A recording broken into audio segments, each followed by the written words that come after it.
let's talk about a choice that businesses make every single day. A choice that, believe it or not, could be a multi-million-dollar decision hiding in plain sight.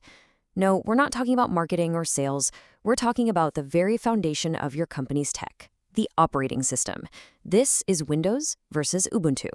So take a look at this number, $3.37 million. What is that? Well, for a company with about 1,000 employees, that's the potential savings over 5 years just by making a different choice on their operating system. I mean, that's not just pocket change, right? That's a game-changing amount of money you could be putting back into your business. So you have to ask yourself, could my business be saving this much? Because this whole debate, Windows, the default choice, versus Ubuntu, the open source challenger, it's not just some technical argument for the IT folks anymore. It is, without a doubt, a huge business decision. All right, let's meet our contenders. In one corner, you've got Windows 11 Pro. You know it, you've probably used it your whole life. It's the default path. And in the other corner, you have Ubuntu. Powerful, secure, and, well, it's completely free.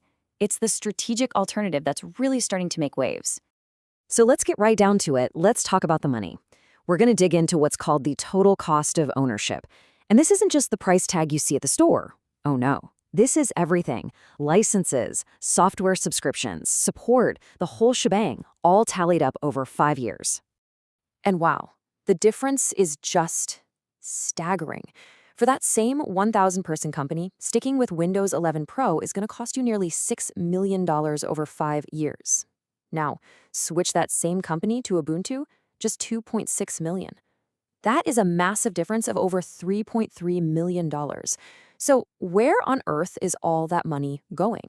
Well, it really comes down to a story of compounding costs. With Windows, you're getting hit from all sides. There's the OS license itself. That's about $200 a pop. Then there's the monthly subscription for Microsoft 365. And don't forget those really pricey server licenses. With Ubuntu, those costs just disappear. The OS is free. A fantastic Office suite like LibreOffice, free. The server OS, you guessed it, free. Even the antivirus costs go down because, as we'll see, the risk is just fundamentally different. Okay, the savings are massive, we get it. But here comes the big question, right? What's the catch? Everyone thinks if it's free, it can't be that good. I must be giving up some performance.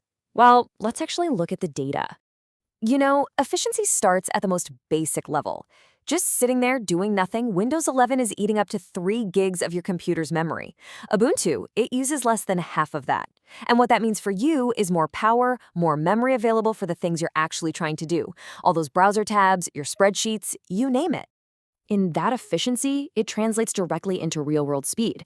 The tech site Phoronix did this huge benchmark running dozens of tests, and what they found was pretty incredible. On the exact same computer, Ubuntu was, on average, 23% faster than Windows 11 Pro. I mean, if your team is doing heavy-duty work like coding or data analysis, a 23% speed boost is a massive gain in productivity. All right, let's switch gears for a minute. We've talked about money and speed, but now let's talk about something that might be even more important in today's world: risk. We're talking about your company's data, your customers' privacy, and how you defend yourself against all the bad stuff out there. Just think about this for a second. An incredible 95%, 95 of all ransomware attacks target Windows systems. Why? Simple. It's the biggest, most common target. By choosing a different platform, you're literally stepping out of the main line of fire. That alone is a huge reduction in your company's risk profile from day one. And then there's this whole privacy thing. Both operating systems collect some data. They call it telemetry to try and make the product better. But their whole philosophy is like night and day. With Windows, a ton of data collection is just on by default, and if you've ever tried to turn it all off, you know it's almost impossible. With Ubuntu, it's super minimal, it's anonymous, and you have to explicitly opt in. You are in complete control. And look, this isn't just some theoretical worry. Regulators have been calling Microsoft out on its data practices for years.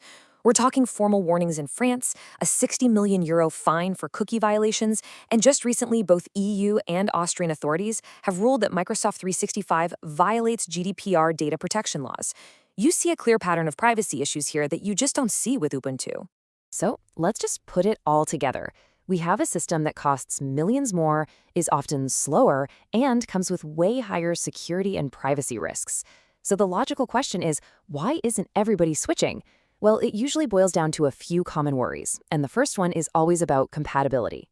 There's this old myth that Linux just doesn't work with modern laptops. That is ancient history. Today, the big players, we're talking Lenovo, HP, Dell, they all actively support Ubuntu. Lenovo has almost 700 certified models. HP has over 500. You even get your firmware updates right through the regular software updater. Trust me, your hardware is not an issue. But what about the software? Yeah, this is the big one. Can your team really live without Microsoft Office or Adobe Photoshop?